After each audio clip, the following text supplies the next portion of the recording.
Baik, selamat pagi Bapak Refki dan teman-teman sekalian. Sebenarnya saya bingung sih harus bilang selamat pagi, selamat siang, atau selamat malam karena saya nggak tahu kalian novel ini kapan. Jadi pada kesempatan kali ini, saya dan kelompok saya berkesempatan untuk mempresentasikan hasil analisa studi kelayakan bisnis suatu perusahaan. Perusahaan yang kami ambil adalah suatu perusahaan coworking space yang ada di Jakarta Selatan. Namanya yaitu Wuhab Coworking Space. Nah, sebelum kita masuk ke pembahasan analisa, saya akan memperkenalkan teman-teman satu tim saya. Yang pertama ada Nadia Urfah, yang kedua ada Clara Anastasia, yang ketiga ada saya sendiri, yang keempat ada Martin Sasan, dan yang kelima ada Ansa Sakti. Pembahasan selanjutnya akan dibahas oleh teman saya yaitu Clara Anastasia. Nah, what is Wealth Coworking Space? Jadi, coworking space sendiri adalah tempat kerja bersama di mana satu space atau satu ruangan itu diisi sama berbagai karyawan atau pekerja dari latar belakang yang berbeda-beda. Nah, WUHAP itu adalah salah satu coworking space yang terletak di Kuningan, Jakarta Selatan. Yang menjadi core value dari WUHAP itu adalah tempatnya yang strategis karena berada di segitiga bisnis Kuningan. Jadi, mudah dijangkau dan diakses oleh kendaraan umum seperti MRT, kereta api, KRL, lalu Transjakarta, ojek online dan sebagainya. Dan juga mudah diakses juga untuk kendaraan umum karena di sana itu nggak macet gitu. Selanjutnya yang jadi core value-nya adalah harganya terjangkau dibanding dengan coworking space di tempat lain yang terlihat yang lebih mewah itu biasanya harganya lebih mahal kan. Kalau di sini sebenarnya biasa aja, sederhana, konsepnya nggak terlalu kayak gimana, cuma termasuk yang cozy tapi harganya murah dan terjangkau. Nah, yang biasanya menempati coworking space itu adalah perusahaan-perusahaan rintisan atau startup yang biasanya mereka baru mendapat pendanaan atau yang bahkan yang belum punya pendanaan sekalipun butuh tempat kerja atau apa, biasanya mereka akan menyewa coworking space. Kenapa? Karena dibanding dengan menyewa kantor pada umumnya itu biayanya lebih mahal, dan di coworking space itu cukup terjangkau untuk biaya. Dan juga selain itu di coworking space para tenan tuh nggak yang semacam secara kasar itu dilepas gitu. Jadi manajemen dari coworking space itu masih memaintain semua tenan-tenan gitu, semua startup yang sana gitu.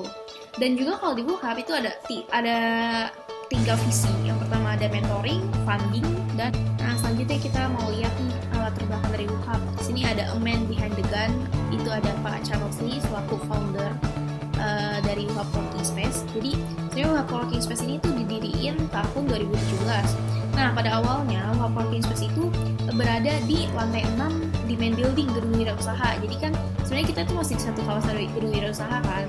Nah, gedung wirausaha sendiri itu adalah area perkantoran pada umumnya lah, kantoran konvensional gitu. Terus karena pada tahun 2017 demand dari coworking space udah cukup banyak dan didukung juga sama pertumbuhan startup yang semakin besar, jadi mereka gedung wirausaha ini manajemennya membentuk WUHAP Coworking Space di lantai 6. Nah, setelah beberapa bulan beroperasi, ternyata WUHAP tuh demand-nya cukup besar, cukup banyak kan. Jadi akhirnya mereka membangun gedung sendiri di belakang main building atau di belakang gedung wirausaha. Jadi dibikin annex building gitu. Annex building, dan akhirnya WUHAP punya gedung sendiri di sana.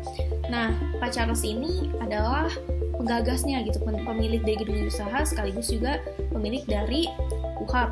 Sebenarnya yang jadi yang jadi alasan dia buat membangun coworking space, padahal sebenarnya dia juga udah punya kantor konvensional gitu, dimana kantor konvensional sendiri pun sudah lebih profitability-nya lebih besar lah dibanding dengan coworking space. Karena di sini Pak Charles itu pengen punya kerjasama bareng lah sama startup. Dia tuh pengen ngedukung startup, perusahaan-perusahaan kecil yang butuh tempat untuk bekerja gitu, butuh tempat yang bisa mendukung produktivitas mereka gitu, dan bisa going through up and down-nya dari startup itu menurut Pak Charles itu salah satu hal yang menyenangkan gitu lah.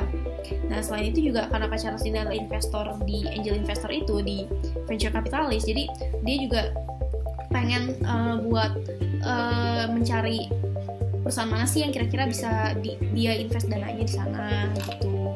Dan juga dia juga mau kasih mentoringnya tadi yang saya bilang, program mentoring seperti pelatihan, seminar dan sebagainya. Jadi dia itu pengen banget bisa terlibat lah dalam growingnya satu startup gitu. Nah sekarang di sini ada mind mapnya dari WooHub. Ini saya ambil dari company profile-nya WooHub. Nah WooHub itu dia itu providing community. Jadi selain mereka kan bekerja nih, tapi mereka juga dibentuk di satu komunitas gitu. Jadi selain mereka menyewa di WooHub, tapi mereka juga masuk ke komunitas WooHub gitu, WooHub community.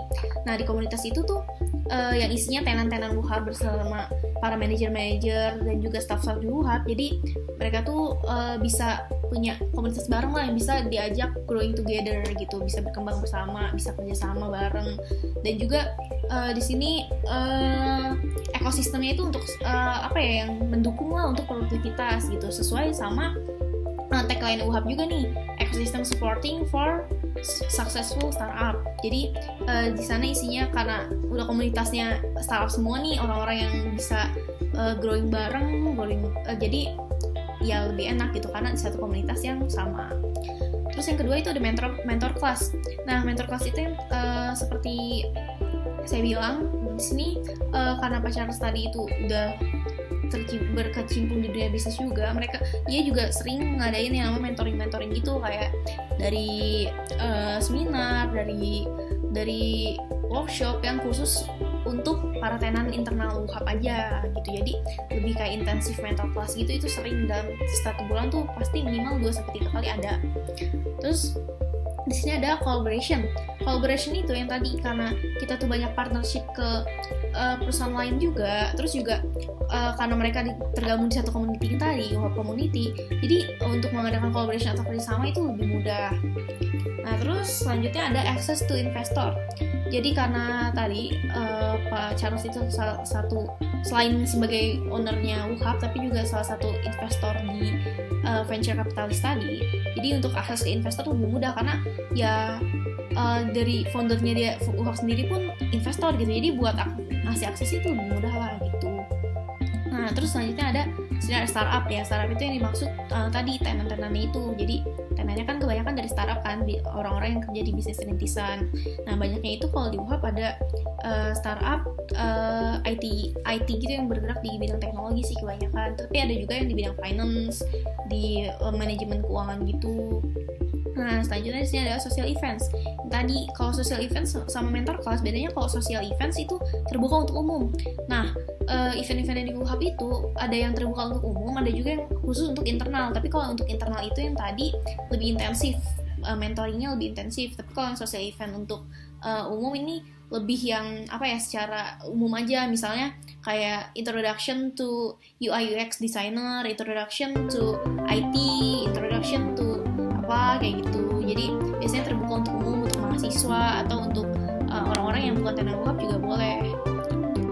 Nah selanjutnya ini ada stakeholder dari WooHub.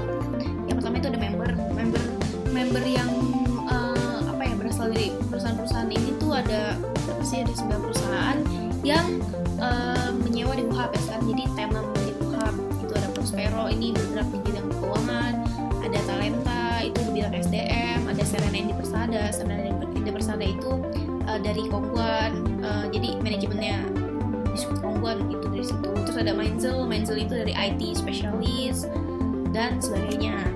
Terus di sini ada sponsor Kongguan. Kenapa sponsornya Kongguan? Karena sebenarnya pemilik Kongguan itu kan dari PT Serena Indi Persada.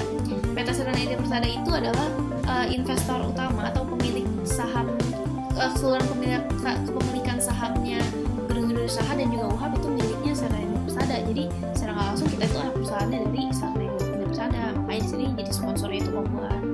Nah terus ada media partnernya ini ada Kreatif dan juga Foreca. Nah di sini ada alumni itu maksudnya startup yang dulunya udah pernah sewa di WooHub dan sekarang udah semakin berkembang, akhirnya mereka keluar dari WooHub dan bikin kantor sendiri gitu. Jadi yang mereka udah berhasil berkembang dari WooHub. Yang paling terkenal di sini Zilingo. Pasti semua orang pasti tahu lah ya, Zilingo itu platform untuk jual beli e-commerce yang dulunya itu pertama kali merintis di WooHub dari 2-3 orang yang sewa share desk di WooHub. akhirnya lama-kelamaan mereka semakin besar, terus akhirnya dapat funding, dapat pendanaan, dan pada tahun 2018 bahkan semua kawasan di Wuhan itu disewa sama Zwinggo, jadi semua itu penuh sama orang Zwinggo semua, sampai akhirnya Wuhan udah nggak bisa menampung lagi karena dari Zwinggo, karena semakin banyak akhirnya mereka pindah gitu, keluar dari Wuhan dan bikin kantor sendiri karena udah semakin besar. Nah terus selain itu ada Burgerance, ada Spiral Ventures, ada Maldives Hemat dan sebagainya. Nah terus selanjutnya ada partner. Dari sini ada partner-partner yang kerjasama bareng Wuhan. Di sini contohnya ada Hive. Hive itu adalah salah satu coworking space juga di yang tersebar di berbagai negara gitu kan. Dia udah internasional. Terus juga di sini ada Angin itu tadi saya bilang venture capitalist angel investor tadi. Terus juga ada Kotak Hukum, Hack Active, Jurnal, Citrawan, Seribu Lancer itu job portal gitu kan, portal penyedia lowongan kerja dan sebagainya. Nah oke, kita akan masuk ke pembahasan analisanya. Jadi yang pertama adalah tentang aspek pasar konsumen dan aspek pasar produsen. Seperti yang kita tahu, kalau misalkan aspek pasar ini menganalisis tentang apa jenis produk yang diproduksi, kemudian demand supply-nya dan lain sebagainya. Nah, ditinjau dari sisi konsumen, jenis pasar Wuhab Coworking Space ini adalah jenis pasar konsumen. Karena apa? Karena Wuhab ini menjual jasa berupa penyewaan coworking space atau ruang kerja langsung ke konsumen akhir. Maka dari itu tidak ada yang namanya proses pengubahan lagi. Beda kalau misalkan kita jualan kain yang kemudian akan diproses menjadi baju. Nah itu berarti kita masuknya ke jenis pasar produsen. Sedangkan Wuhab ini berarti masuk ke jenis pasar konsumen. Oke, kita akan lanjut ke pembahasan selanjutnya, yaitu tentang forecasting supply atau peramalan dari penawaran. Nah, menurut GCC atau Global Coworking and Conference, dia sudah meramalkan bahwa pada tahun 2022 nanti penawaran dari coworking space itu akan melonjak menjadi 30.432. Nah, sama halnya juga dengan forecasting demand. Jadi diramalkan oleh GCC dari tahun ke tahun itu akan mengalami kenaikan juga. Contohnya dari 2021 itu 4.500.000 permintaan, kemudian ke 2022 itu menjadi 5.100.000 permintaan. Mungkin karena emang diramalkan akan banyaknya bisnis-bisnis baru yang bermunculan, di mana emang mereka nggak punya lahan untuk dibangun ruangan kerja, jadinya mereka akan pergi ke coworking space. Oke, kita next ke product life cycle atau PLC. Jadi seperti yang kita tahu, kalau misalkan PLC itu emang punya beberapa tahapan. Jadi kayak tahap-tahapan introduction, growth, maturity, and decline. Nah, mungkin emang di sini itu sebelum kita ke introduction, kita harus melakukan riset dan pengembangan dulu. Jadi ada research and development, introduction, growth, maturity, and decline. Nah, untuk Wuhab sendiri itu masuk ke kategori yang growth. Kenapa? Karena emang banyak banget hal yang harus dievaluasi sama Wuhab, dan juga tentunya harus diperbaiki, kayak contohnya pemasarannya atau promotionnya, karena sedikit yang tahu adanya Wuhab. Nanti teman saya akan menjelaskan tentang SWOT dari Wuhab. Oke, kita next masuk ke pembahasan selanjutnya, yaitu aspek pemasarannya. Jadi seperti kita tahu, aspek pemasarannya itu emang terdiri dari strategi-strategi dalam melakukan pemasarannya. Nah, jadi yang pertama itu adalah tentang STP atau segmenting, targeting, and positioning. Jadi kita akan membahas tentang segmenting terlebih dahulu atau segmentation terlebih dahulu. Ini ada 4 jenis segmentation. Jadi yang pertama itu ada demographic segmentation. Dari usianya, Wuhab ini memfokuskan kepada usia-usia produktif atau usia angkatan kerja, yaitu dari 18 tahun sampai dengan 50 tahun. Kemudian untuk pekerjaannya apa saja? Bisa freelancer atau startup company worker, atau mungkin bisa juga para mahasiswa yang pengen menjadi konsumen di Wuhab, itu bisa juga. Terus yang ketiga itu untuk ras, agama, dan jenis kelamin, itu semua kalangan. Jadi bebas, kalian mau laki-laki atau kalian mau perempuan, kalian diperbolehkan untuk menyewa coworking space di Wuhab. Oke, kita next ke geographic segmentation. Jadi dikarenakan Wuhab ini adanya di Jakarta Selatan dan belum melakukan ekspansi ke wilayah yang lain, maka dari itu segmentasi geografisnya itu adalah di wilayah Jakarta Selatan, khususnya berada di kawasan Central Business District Kuningan. Lalu untuk psychographic segmentation-nya, Wuhab ini memilih lifestyle yang modern, simple, cozy, dan thrifty. Jadi ini tuh lebih kepada orang-orang yang berjiwa muda. Jadi kalau misalkan kalian masuk ke sana, itu biasanya tuh kayak ke-trigger buat semangat mudanya itu semakin membara gitu. karena emang benar-benar lifestyle dari WUHAB ini modern, simple, cozy, thrifty. Jadi emang udah simple, modern, nyaman pula. Nah, dari sosial statusnya, jadi WUHAB ini menargetkan dari low to middle class. Jadi emang diperuntukkan untuk perusahaan-perusahaan yang punya bisnis yang baru banget, yang dimana mereka itu benar-benar gak punya kantor. Maka dari itu emang perlu harga yang murah pastinya untuk menekan budget mereka. Nah, WUHAB ini bisa menjadi salah satu media pengantar mereka. Next, ketiga ada personality. Jadi personality dari desain WUHAB itu sendiri adalah extrovert, suka bergaul dengan orang. Segmentation yang terakhir yaitu behavioral segmentation. Jadi yang ditargetkan oleh WUHAB ini adalah untuk kelompok masyarakat atau mereka yang emang lebih mementingkan value dan efisiensi kayak lokasi strategis, terus kayak fasilitasnya lengkap, nyaman, harganya juga terjangkau gitu. Jadi bukan diperuntukkan untuk orang-orang yang pengen melihat image-nya itu lebih tinggi, pengen yang mewah gitu, apa-apa wah gitu, mahal gitu. Jadi WUHAB ini lebih mendekatkan ke value dan efisiensi. Next, kita ke pembahasan selanjutnya yaitu target. Jadi target dari perusahaan WUHAB itu adalah seperti komunitas, organisasi, terus startup company, and then freelancer worker kayak IT, terus graphic designer, copywriter, dan sebagainya. Kemudian bisa juga untuk mereka yang mau mengadakan mentoring bisa dilaksanakan di WUHAB. Kemudian social event juga bisa dilaksanakan di WUHAB, dan bisa diperuntukkan juga untuk online shop, staff atau admin. Ke positioning. Jadi sebenarnya apa sih image yang diterapkan WUHAB ini untuk calon customer-nya? Jadi WUHAB ini menerapkan image bahwa mereka itu adalah coworking space yang emang punya desain style yang modern dan fresh gitu. Jadi kalau misalkan kita ngeliat yang fresh itu kan kayak seger ya kelihatannya. Terus emang secara nggak langsung juga punya pengaruh positif sih ke semangat para calon customer ini gitu. Kemudian konsumen juga bisa menikmati berbagai fasilitas umum dengan harga yang murah gitu kan. Karena emang kalau misalkan di coworking space yang lain, setelah saya riset ternyata emang WUHAB ini termasuk ke yang paling murah gitu. Next, kita masuk ke pembahasan sikap, perilaku, dan kepuasan konsumen. Nah, kebetulan kita punya salah satu testimoni dari customer-nya WUHAB. Jadi dia adalah Kananda, yaitu CTO dari PT Manpro Indonesia.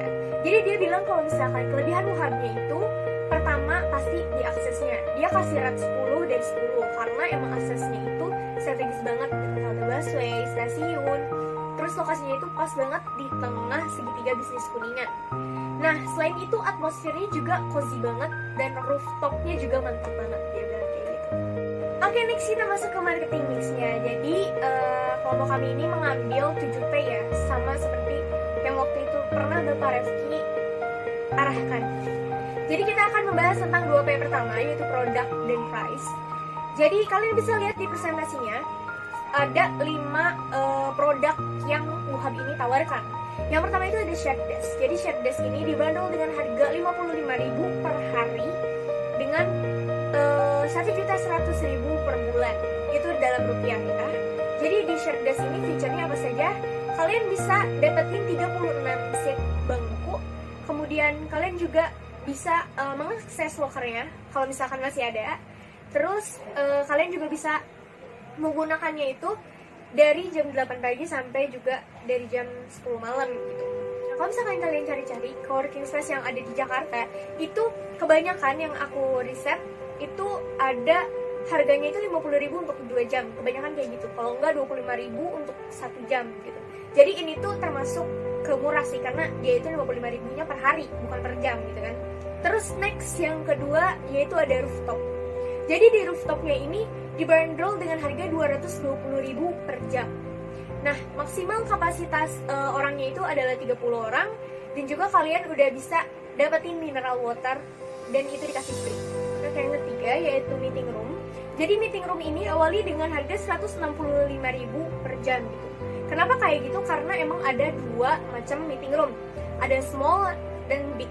Kalau misalkan small ini maksimal untuk 6 pax dan juga kalau big ini maksimal adalah 12 pax gitu, dan ini juga udah free mineral water. Next ke produk selanjutnya yaitu event space. Jadi di event space ini diawali dengan harga paling minimal itu Rp550.000 per jamnya. Maksimal kalian bisa bawa orang yaitu 36 orang.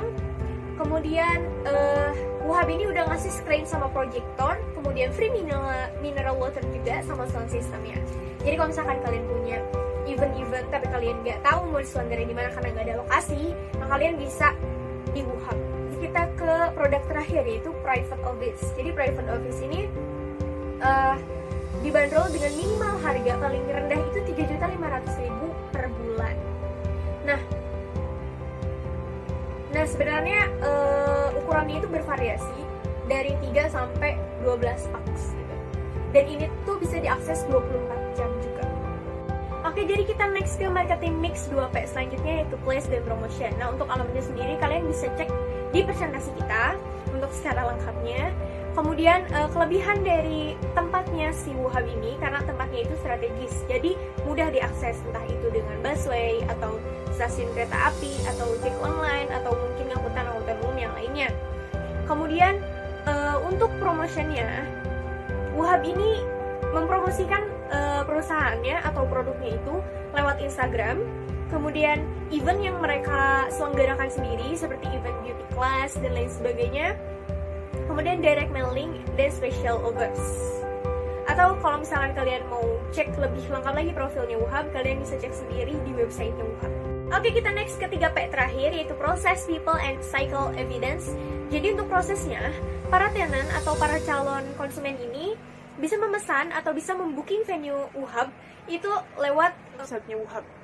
Kemudian yang kedua itu people-nya.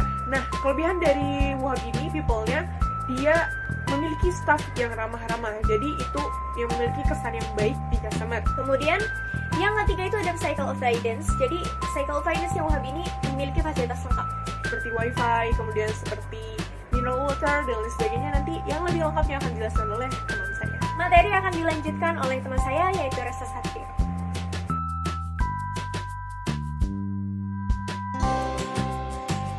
Selanjutnya ada aspek teknis. Pertama tuh lokasi. Ya, jadi untuk pemilihan lokasi ini tuh berada di gedung wirausaha Kuningan Jakarta Selatan.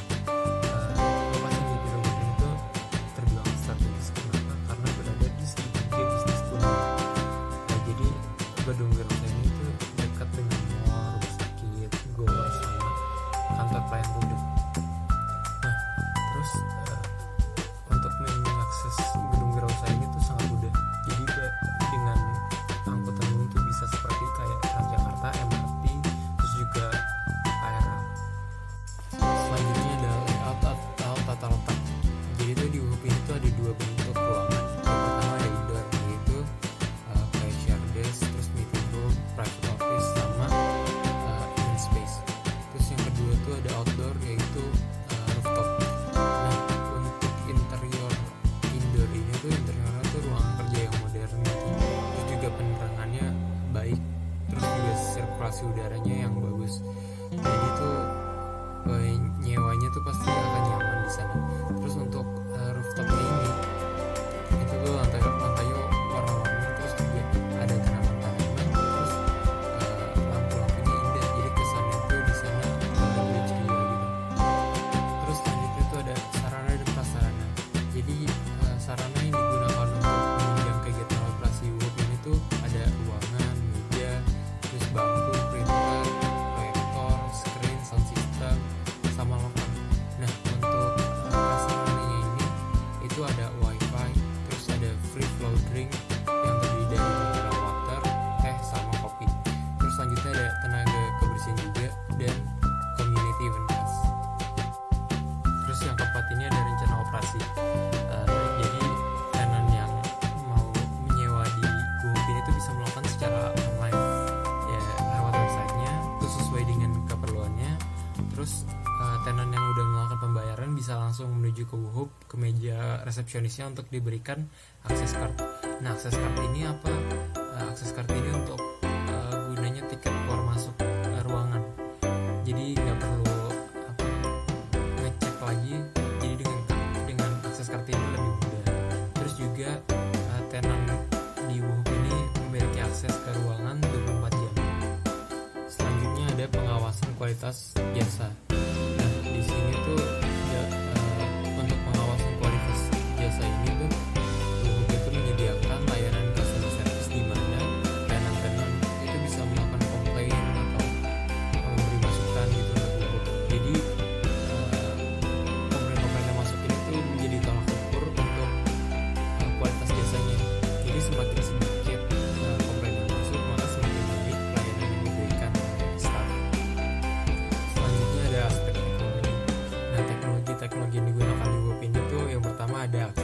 Nah, akses kartu ini tuh untuk melakukan akses keluar masuk ruangan di WUHUP. Nah, terus selanjutnya ada Fast Wifi. Fast Wifi ini sangat diperlukan karena pekerja-pekerja yang ada di WUHUP ini tuh memerlukan internet yang cepat untuk mendownload file-file besar seperti video.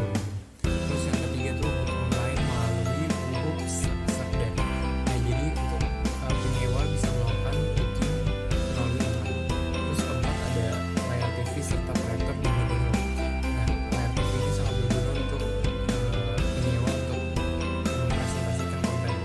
Terus kelima tuh ada speaker dan sound system di event space. Terus yang keenam ada jasa print online yang bekerja sama dengan Printku. Nah, jadi tenan yang berada di WUHUP bisa melakukan print secara online atau jarak jauh. Terus ke 6 tuh ada grup WhatsApp tenan dan staff. Jadi tenan dengan staff bisa melakukan komunikasi dengan mudah. Terus yang terakhir tuh ada microwave, dispenser, dan kulkas yang tersedia di pantry. Selanjutnya ada aspek juristis atau legalitas. Nah, WUHUP Co-working Space ini udah memiliki dokumen-dokumen pendirian usaha, yaitu seperti akta pendirian, terus ada surat keterangan domisili, terus ada juga NPWP badan usaha, terus ada surat izin usaha perdagangan atau SIUP, terus ada tanda daftar perusahaan atau TDP.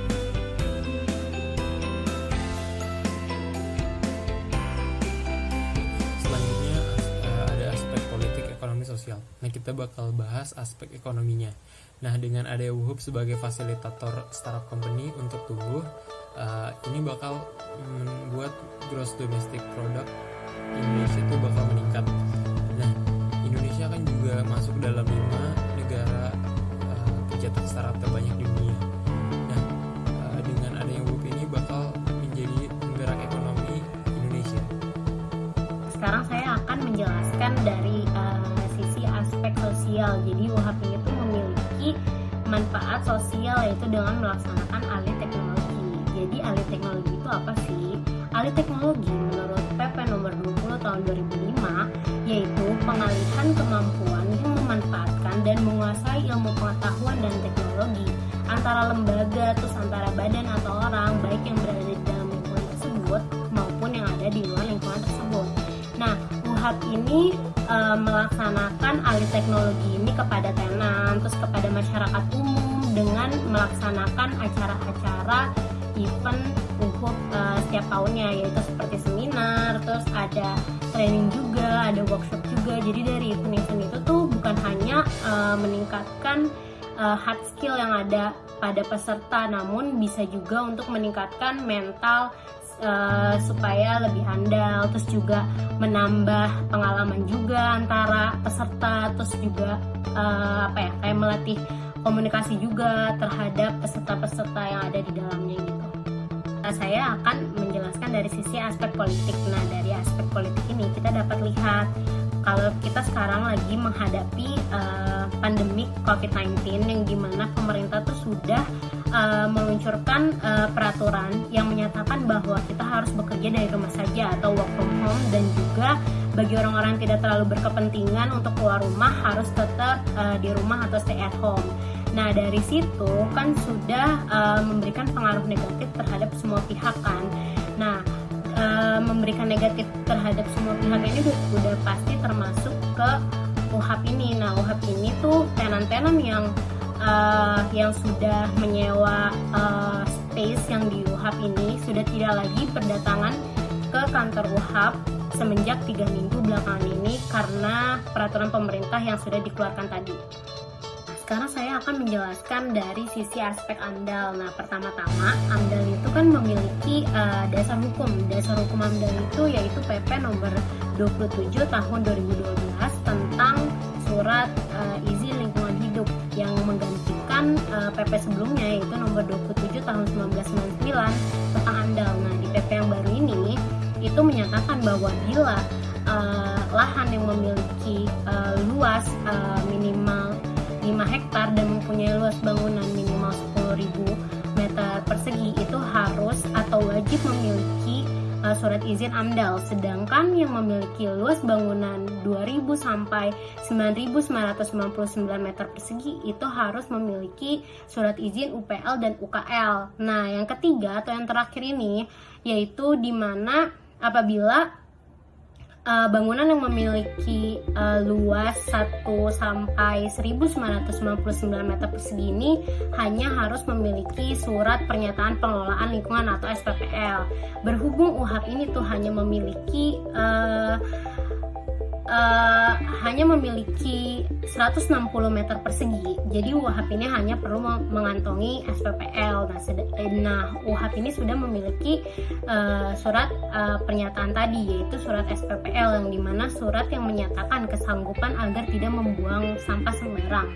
Nah, dari SPPL ini, UHAP ini mengelola lingkungan itu dengan baik demi kenyamanan bersama juga, dan juga UHAP ini tuh mempunyai fasilitas in-house cleaning service, dan dia juga menaruh tempat sampah di sudut-sudut ruangan agar keikutsertaan UHAP dalam aspek AMDAL lainnya itu, dengan adanya UHAP co-working space ini tuh berdampak positif bagi penghematan lahan yang sudah langka atau sudah sulit dicari di Jakarta ini.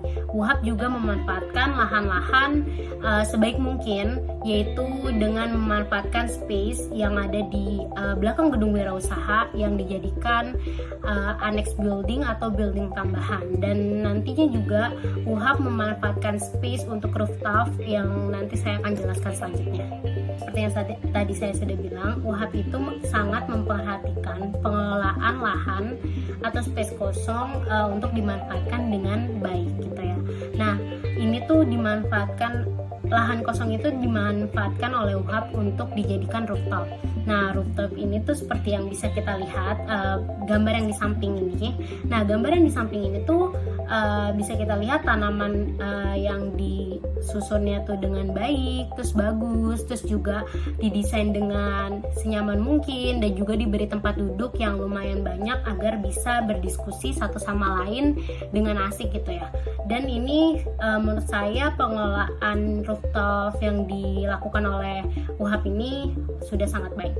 Selanjutnya saya akan menjelaskan dari sisi aspek lingkungan industri. Nah, di aspek lingkungan industri ini terdapat Porter's 5 Force Analysis, yang dimana analisis tentang ancaman-ancaman yang ada di lingkungan industri itu sendiri, yaitu kayak ancaman pendatang baru, terus daya tawar dari suppliers maupun buyers, terus juga ancaman dari produk substitusi itu sendiri, dan juga ada ancaman pesaing sesama bidang gitu ya. Yang selanjutnya saya akan jelaskan satu persatu. Yang pertama itu ada ancaman dari produk substitusi. Banyaknya pengusaha coworking space dari tahun 2016 silam itu membuat produk substitusi dari UHAP ini tuh menjadi sangat banyak. Terlebih lagi coworking space yang mempunyai cabang-cabang di seluruh Indonesia yang banyak. Jadi market share-nya itu tuh semakin besar, terus brandingnya juga semakin kuat. Nah, contohnya itu seperti Cohive. Nah, Cohive ini tuh dia merupakan coworking space ternama dan juga terbesar di Indonesia. Dia memiliki 37 cabang totalnya yang berada di 6 kota yang ada di Indonesia, seperti Jakarta, Medan juga ada, dan Bali, dan kota lainnya. Nah, Cohive ini tuh dipakai bukan hanya untuk startup, tapi dipakai oleh perusahaan-perusahaan besar. Untuk apa? Untuk remote working. Nah, sehingga Cohive dan WeWork ini tuh perkembangannya lebih masif dengan didukung pendanaan yang besar juga dari berbagai venture kapitalis. Selanjutnya itu ancaman dari pesaing baru. Nah, ancaman dari pesaing baru ini kemungkinannya itu sebenarnya tuh sangat kecil ya. Kenapa? Karena untuk memasuki bisnis ini tuh awal modalnya itu sangat besar, dan juga lahan di Jakarta itu kan sangat minim dan sudah pasti mahal kan. Jadi awal modal itu udah pasti sangat besar, terutama di Jakarta, terus di daerah Kuningan, di Tamrin atau Sudirman juga besar. Nah, sementara itu pertumbuhan bisnis perkantoran di luar kawasan tersebut juga masih sangat lemah. bargaining power of customer, di mana daya tawar-menawar konsumen terhadap WUHAP. Nah, jadi daya tawar-menawar konsumen terhadap WUHAP ini tuh sangatlah besar. Terbukti dari banyaknya perusahaan startup yang meng-email untuk permohonan penyewaan private office di WUHAP. Namun dengan jumlah private office di WUHAP yang tidak terlalu banyak, jadi WUHAP itu sendiri tidak bisa memenuhi semua permintaan konsumen yang ada. Jadi hingga akhir tahun 2020 WUHAP itu sendiri telah disewa penuh oleh tenan-tenan yang ada. Bargaining power of supplier. Nah, di sini kan WUHAP itu bergerak di bidang jasa, bukan di bidang produk atau memproduksi sesuatu barang ya. Jadi WUHAP ini tuh tidak memiliki ketergantungan atau memiliki kerjasama kepada produsen manapun, karena dalam pembelian atau dalam menjalankan bisnisnya itu dengan membeli ATK, alat tulis kantor ataupun furniture yang dibutuhkan, WUHAP ini dapat membeli perlengkapannya tersebut di mana saja karena jumlahnya itu sedikit, tidak seperti perusahaan produk. Ya, yang terakhir itu ada the intensity of competitive rivalry. Competitive advantage dari WUHAP ini tuh terdapat 3 poin penting. Yang pertama itu harga yang ekonomis. Nah, WUHAP ini tuh menyediakan harga yang terjangkau dan ekonomis. Kenapa? Karena start harga dari WUHAP itu hanya 55.000, sedangkan coworking space yang lain itu bisa berkisaran 65.000 sampai 100.000-an. Nah, dan yang kedua itu ada lokasi yang strategis dan juga accessible, yang dimana mudah dijangkau oleh kendaraan pribadi maupun kendaraan umum. Kendaraan umum tuh seperti kayak kereta, kalian bisa memakai kereta untuk menuju ke WUHAP ini. Dan yang ketiga dan yang terakhir juga ada customer loyalty yang sangat tinggi, karena servis yang diberikan oleh WUHAP itu sangat baik, dari staff-staffnya yang responsible, terus juga ramah, terus juga fasilitasnya lengkap. Oke, sekarang kita masuk ke bagian yang paling penting dari suatu perusahaan, yaitu keuangan. Kita semua tahu kalau semua bisnis akan berjalan baik apabila didukung dengan finansial yang baik juga. Pada bagian awal ini kita akan melihat bagaimana pendapatan dari WUHAP Coworking Space. Selama 1 tahun kemarin, perusahaan berhasil mencatat laba kotor sebesar Rp1.792.595.000 yang didapatkan dari 8 produk yang dijualnya, yaitu Private Office Standard, Private Office Premium, Private Office Deluxe, Shared Desk, Event Space, Meeting Room, Virtual Office Silver, dan Virtual Office Gold.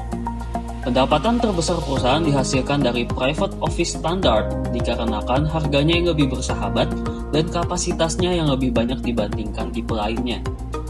Kita lanjut ke bagian beban. Di sini beban perusahaan totalnya adalah sebesar Rp690.482.500, di mana beban terbesar berasal dari pembayaran gaji karyawan mereka. Dari kedua hal ini kita bisa mengetahui bahwa dalam 1 tahun kemarin, perusahaan berhasil mencatatkan laba sebesar Rp1.102.112.500.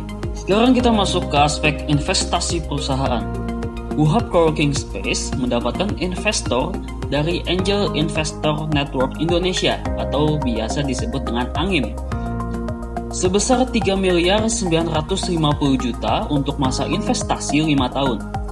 Dengan asumsi pendapatan bersih WUHAP sebesar Rp1.102.112.500 per tahun, maka payback period perusahaan terhadap jumlah investasi tersebut adalah selama 3 tahun 7 bulan pas, dengan asumsi 1 tahun 360 hari dan 1 bulan 30 hari.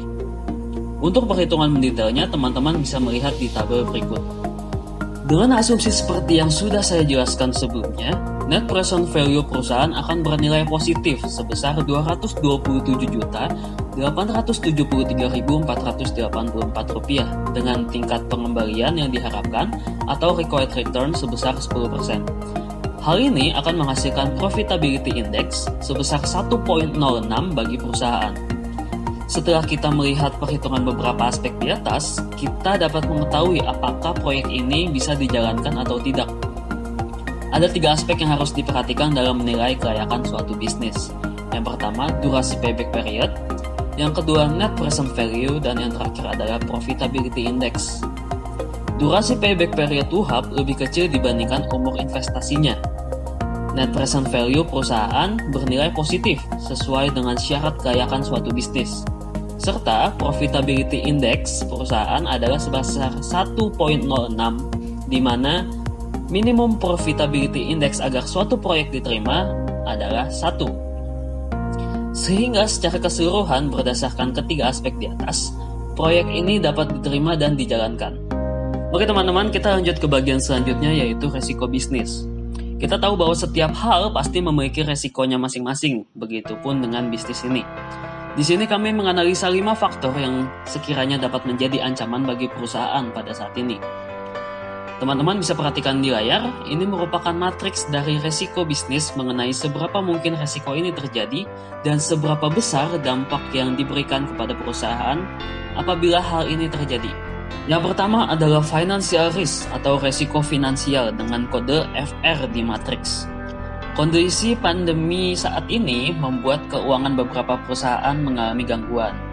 Namun hal ini tidak berdampak banyak pada WUHAP, dikarenakan sistem penyewaannya dibayarkan secara bulanan, bahkan ada perusahaan yang sudah membayarkan pula secara tahunan. Sehingga ini akan menjadi saving bagi perusahaan di masa kritis seperti sekarang ini. Keamanan kondisi finansial perusahaan juga didukung dengan adanya bantuan investasi dana dari Angel Investor Network Indonesia. Namun, bila kondisi ini berlangsung dalam waktu yang lebih lama, perusahaan harus memperhatikan tindakan-tindakan mitigasi agar tidak mengalami kebangkrutan.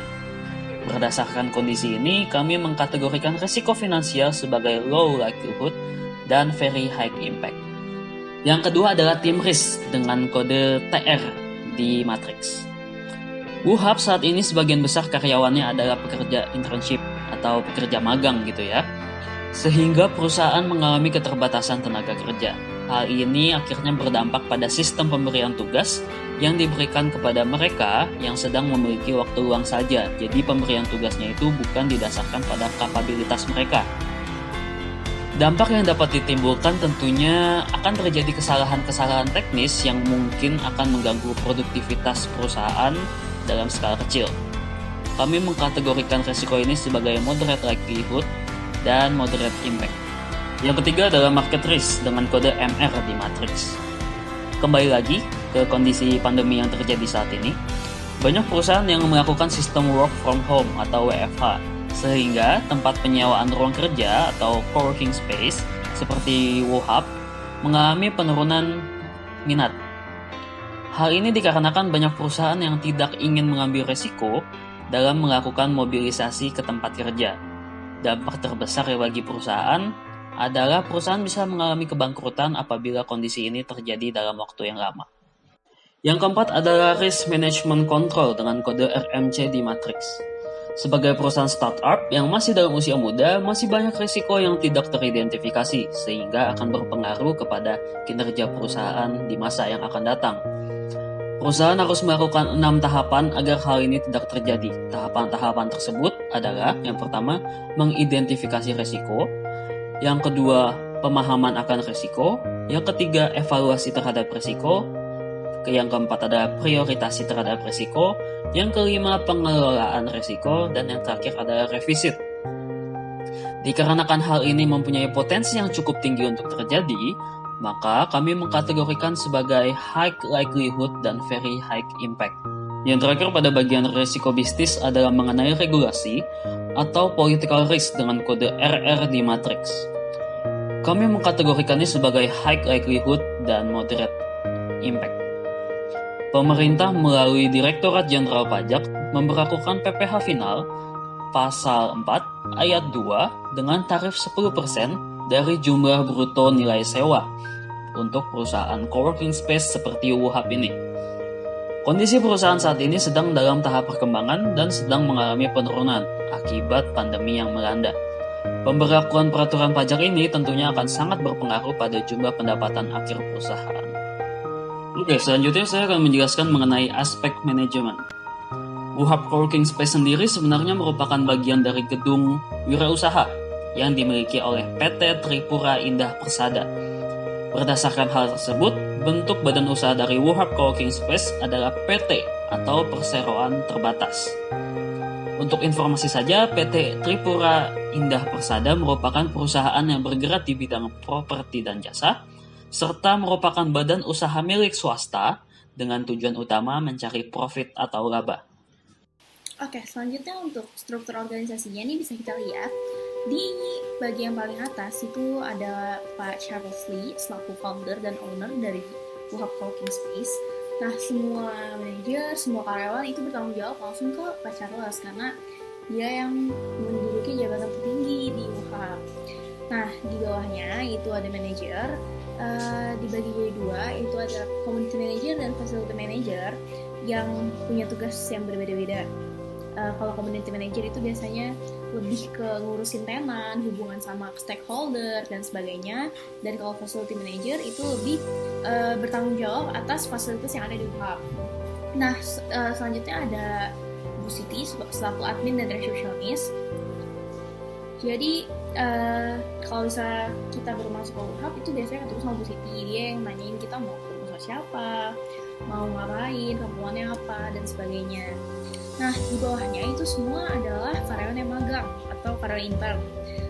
Mereka magang selama 3 bulan dan ini karyawan magang untuk periode saat ini yaitu periode Januari sampai April 2020. Ada Nugraha selaku Community Event dan Community Officer, ada Dwi selaku Administrative Officer, dan selanjutnya ada Rogi dan Siva selaku Graphic Designer. Nah, sekarang kita masuk ke aspek sumber daya manusia. Yang pertama adalah job analysis. Nah, di sini saya akan membahas job analysis dari community manager. Community manager itu sebenarnya punya tujuan utama untuk memelihara hubungan baik dengan para stakeholder seperti tenan atau orang yang sewa-sewa di sana kan di WuHub, terus perusahaan yang partner juga kan kita banyak partnership sama working lain, itu biasanya yang jadi person in charge-nya itu adalah community manager. Lalu kepada member-member semua, terus itu pokoknya in charge kepada community manager. Nah, selain itu community manager juga melakukan monitoring atau pengawasan nih, kira-kira tenan itu butuh apa, ada masalah apa enggak gitu. Terus mereka ada pertanyaan atau enggak, misalnya kayak ada bingung nih, ini gimana sih caranya, itu biasanya mereka akan hubungin community manager gitu. Jadi sebagai representatif lah di WuHub tuh community manager. Nah, sekarang kita masuk ke job analysis yang kedua, yaitu facility manager. Tugas utama facility manager itu adalah mengawasi dan koordinasi terhadap fasilitas yang ada di WuHub. Dan juga dia ngatur layout, mau misalnya kayak ada pembelian kursi, ini mau ditaruh di mana, ini mau ditaruh di mana, itu diurus sama facility manager. Selain itu, facility manager juga bikin budgeting. Kira-kira fasilitas apa sih yang harus dibenerin atau yang harus maintenance itu apa yang harus diganti, itu semua budgetingnya diatur sama facility manager. Selain itu, facility manager juga bertanggung jawab atas pemeliharaan kantor. Jadi, nah selanjutnya kita masuk ke job analysis untuk posisi intern atau magang. Yang pertama ada event dan community officer.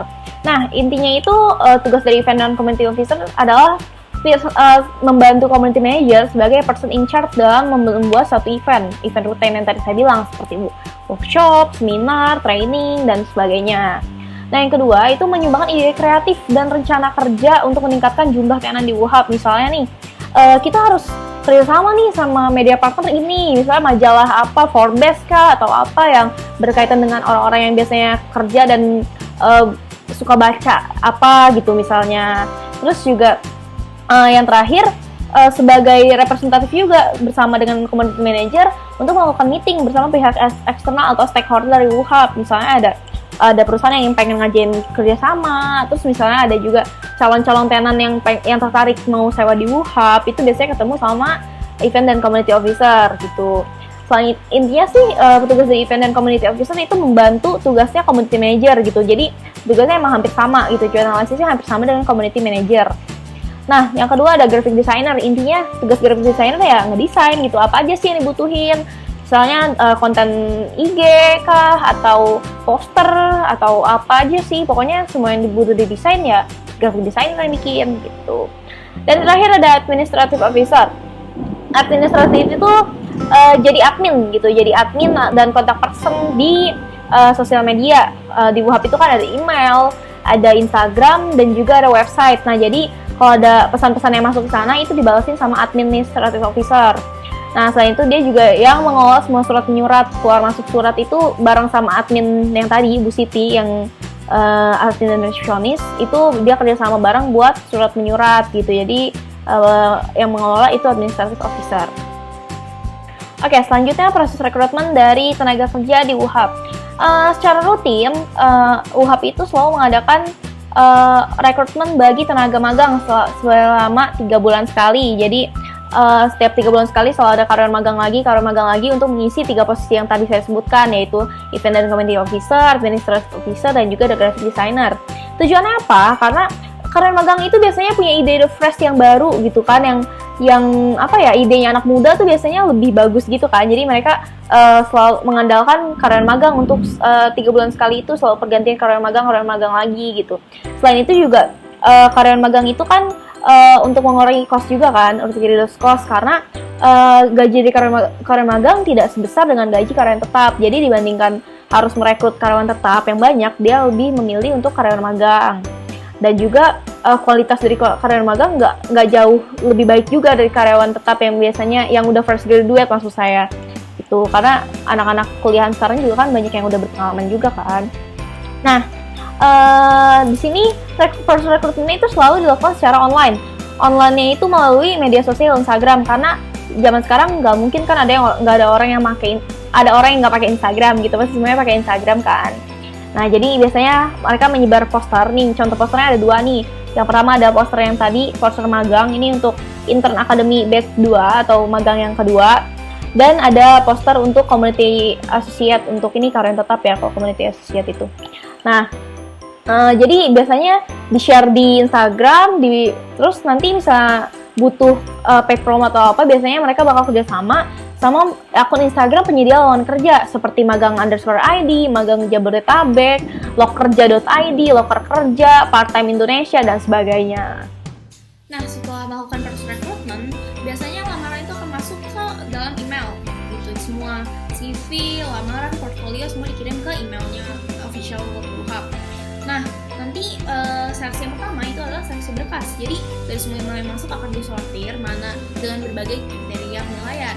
Kriteria penilaian itu yang pertama, CV-nya itu harus lengkap. CV-nya lengkap itu ada identitas diri, ada pengalaman kerja atau pengalaman organisasi, terus juga ada background akademiknya, terus pokoknya CV yang appropriate lah gitu.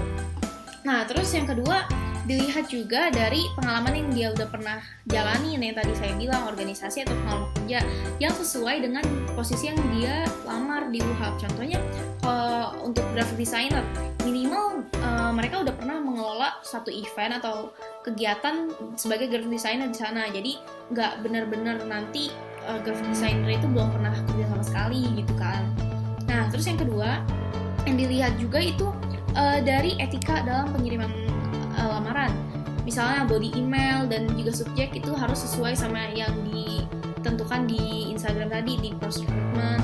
Terus body emailnya itu ada mencantumkan saya siapa gitu, jadi ada introduction-nya dulu, pokoknya ada etikanya lah di sana, itu yang dinilai juga. Terus juga yang dinilai itu ada email, dari email dan sosial media, kan biasanya kita di CV itu menyantumkan sosial media juga kan, itu bakal dicek sama para manajer tadi gitu. Jadi kira-kira di sosial media dia kayak gimana sih gitu. Terus juga emailnya tuh namanya harus appropriate juga, nggak boleh pakai nama yang misalnya alay-alay lah gitu, jadi harus profesional dari situ. Nah, terakhir khusus untuk desain grafis itu harus melampirkan portfolio desainnya, dia pernah bikin desain apa aja sih atau tugas apa aja yang berkaitan dengan desain. Nah, dari seleksi yang pertama misalnya udah lolos nih, ada 10 orang gitu yang seleksi berkasnya itu cukup baik gitu, akan lanjut ke seleksi yang kedua, yaitu interview. Interview itu bisa dengan online ataupun offline, tapi kalau misalnya lebih sering sih sekarang interview online atau by phone gitu, jadi by phone interview. Nah, nanti yang dinilai itu dari situ sih sebenarnya kalau di interview cuma mereview CV lagi sih, ditanya-tanya, oh kalian pernah ngapain aja sih, pengalamannya apa aja sih, terus sebutin keahlian kalian apa gitu. Dan yang jadi penilaian di interview itu adalah communication skill gitu, gimana caranya kita mengekspresikan atau mengutarakan apa aja sih yang pernah kita lakuin gitu. Jadi bisa berkomunikasi nggak sih sebenarnya si calon pelamar itu. Selanjutnya ini ada requirements atau persyaratan yang ditentukan gitu. Yang pertama ada fast learner, jadi para pelamar itu harus bisa cepat belajar dalam hal-hal yang baru gitu, jadi nggak butuh lama buat belajar di UHAB gitu. Terus yang kedua harus adaptable, maksudnya cepat beradaptasi sama lingkungan baru gitu, jadi jangan nanti banyak itu terlalu lama gitu. Terus yang ketiga good attitude gitu, sopan, santun, murah senyum gitu, nggak sombong segala macam lah. Terus yang keempat ada good communication skill, jadi harus bisa berkomunikasi dengan baik sih gitu, jangan sampai nggak bisa ngomong sama orang baru atau gagap atau gimana gitu. Terus selanjutnya ada kooperatif itu maksudnya bisa bekerja dalam tim gitu, jadi mau berdiskusi bisa diajak diskusi gitu, nggak mau menang sendiri kayak gitu. Terus yang selanjutnya ada punya pengalaman yang di waktu yang lalu gitu yang pernah dia lakuin, misalnya kayak tadi yang saya bilang misalnya kayak director designer, dia udah pernah ngedesain di acara apa gitu, jadi panitia apa gitu, jadi harus punya pengalaman yang sesuai sama job desk-nya mereka gitu. Nah terus selanjutnya can work under pressure, jadi bisa bekerja di bawah tekanan. Maksudnya kenapa? Karena UHAB itu kan termasuk startup ya, startup itu kan fast banget, jadi semuanya itu serba cepat dan udah pasti tekanannya pun besar. Jadi kalau bisa yang orangnya tahan banting lah, yang bisa kerja di bawah tekanan. Terus yang terakhir itu ada good time management, karena tadi tugasnya itu kan cukup banyak nih, dan dikasih biasanya deadline itu juga cepat, jadi time managementnya itu harus baik juga biar semua tugas bisa terlaksana dan bisa cepat selesai dengan baik.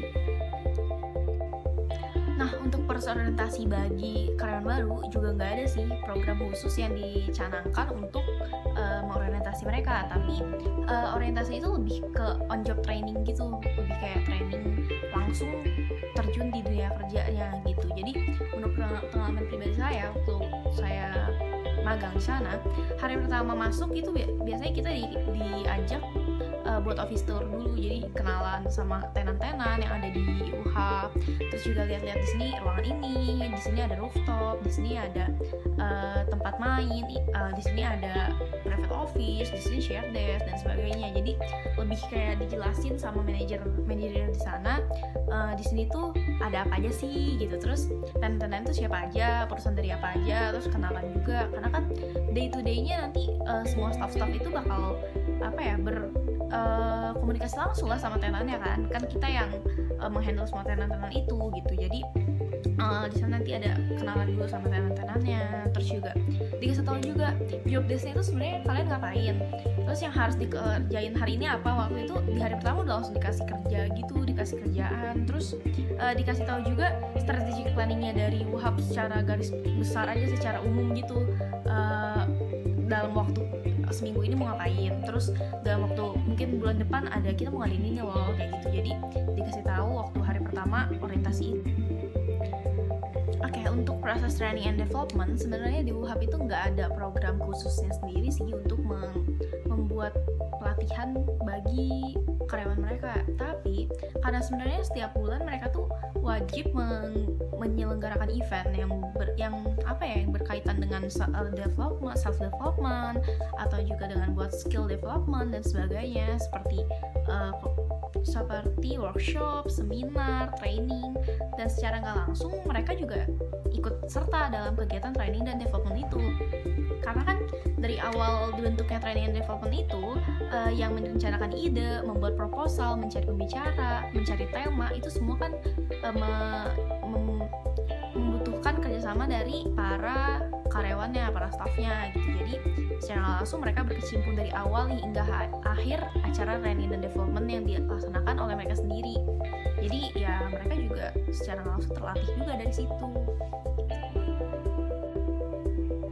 Oke, sekarang kita masuk ke produktivitas. Nah, di UHAF sendiri itu sebenarnya nggak ada peraturan yang strict buat para pekerjanya.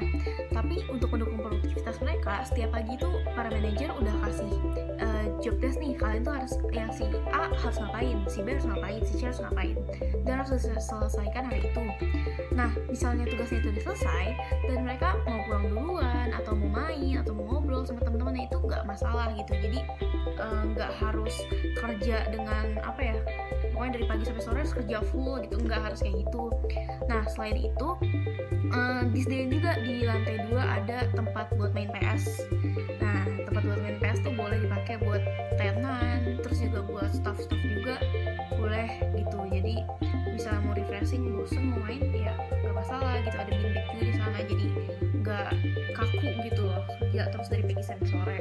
Nah, selain itu di UHAP itu dari pagi sampai sore selalu disetel lagu yang apa ya, bikin semangat gitu. Jadi ada playlist sendiri dan itu non-stop selalu dinyalain non-stop gitu. Jadi dengan adanya musik itu kan nggak cuma mendukung produktivitas dari para karyawan-karyawannya, tapi juga buat para tenan-tenan yang nyewa di UHAP itu ikut kebawa semangat juga gitu. Oke, sekarang kita masuk ke benefit and compensation. Nah, khusus untuk karyawan magang di sini magangnya itu adalah paid intern atau magang yang dibayar. Karena kebanyakan perusahaan lain kan kalau misalnya magang itu nggak dapat gaji sama sekali ya. Biasanya karyawan magang cuma dapat uang makan atau uang saku. Nah, tapi kalau di sini dikasih gaji bulanan gitu. Walaupun nggak sebesar karena tetap, tapi ya lumayan. Nah, gajinya itu dibayarkan setiap tanggal 1, pas tanggal 1 setiap bulannya. Dan juga di sini ada kenaikan pendapatan, tapi khusus untuk karyawan tetap aja yang tadi saya bilang, ada admin, ada manajer, itu mereka akan mendapatkan kenaikan gaji gitu. Nah, terus yang kedua ada hak cuti. Hak cuti termasuk kompensasi untuk karyawan tetap gitu. Ada 12 hari hak cuti dalam 1 tahun yang bisa dipakai, dan tapi misalnya kita cuti nggak kita ambil itu nggak bakal masuk ke dalam gaji gitu, nggak bisa diuangkan jadi cutinya. Yang ketiga ada THR atau tunjangan hari raya. Tunjangan hari raya juga khusus untuk karyawan tetap itu, jadi normalnya itu 1 kali gaji gitu dalam 1 bulan. Jadi pas lagi misalnya hari lebaran itu di bulan Mei, di bulan Mei itu gajinya 2 kali gitu. Nah, untuk saat ini karir planning di co-working space itu belum tersedia. Kenapa? Karena karyawan tetapnya itu baru ada 3 orang, yaitu ada admin, community manager, dan juga facility manager. Dan mereka bertiga itu langsung bertanggung jawab ke owner sekaligus founder sekaligus CEO, yaitu Pak Charles. Nah, Pak Charles itu udah menduduki jabatan paling tinggi di UHAP. Jadi para staff-staff yang 3 orang itu belum bisa ya menjalankan ke depannya, karena nggak ada lagi jabatan yang bisa mereka emban. Nah, aspek sumber daya manusia yang terakhir adalah keselamatan dan kesehatan kerja atau K3. Di UHAP Working Space ini telah memenuhi persyaratan keselamatan kerja perkantoran yang telah ditentukan oleh Menteri Kesehatan Republik Indonesia nomor 48 tahun 2016 tentang standar keselamatan dan kesehatan kerja perkantoran. Nah, biasanya kalau di perkantoran itu kan cedera bisa bisa disebabkan kayak lantai yang licin atau tangga yang tingginya mungkin gak sesuai, terus juga kurang bersih. Biasanya kan itu bisa menyebabkan kecelakaan kerja kan. Nah, di sini UHAP sudah memenuhi persyaratan itu semua. Jadi semua fasilitasnya itu udah tertata dengan baik gitu, layoutnya baik, jangan sampai misalnya di sini ada siku-siku yang terlalu tajam gitu, siku meja yang terlalu tajam di tempat orang sering lewat gitu, itu kan bisa bahaya juga kan. Nah, terus juga di sini UHAP udah menyediakan pertolongan pertama dalam kecelakaan, misalnya ada kebakaran, di sini udah ada hidran kayak gitu. Apa yang harus dilakukan UHAP? Saran-sarannya menurut kami, yang pertama adalah menambah tenaga kerja yang tetap, karena tenaga kerja yang tetap di UHAP sangat berjadi kurang, untuk meminimalisir terjadinya hal yang tidak diinginkan seperti produktivitas yang menurun dan sebagainya. Yang kedua, melakukan ekspansi dan membuka cabang di daerah lain untuk memenuhi demand dari konsumen, seperti yang sudah dibahas di 5 Quarter Force Theory.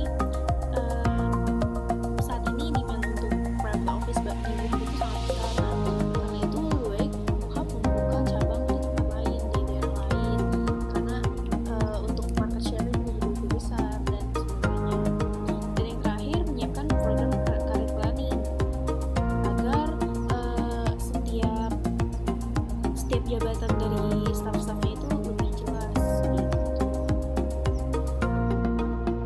Oke, sekian presentasi dari kelompok kami mengenai analisis studi kelayakan bisnis di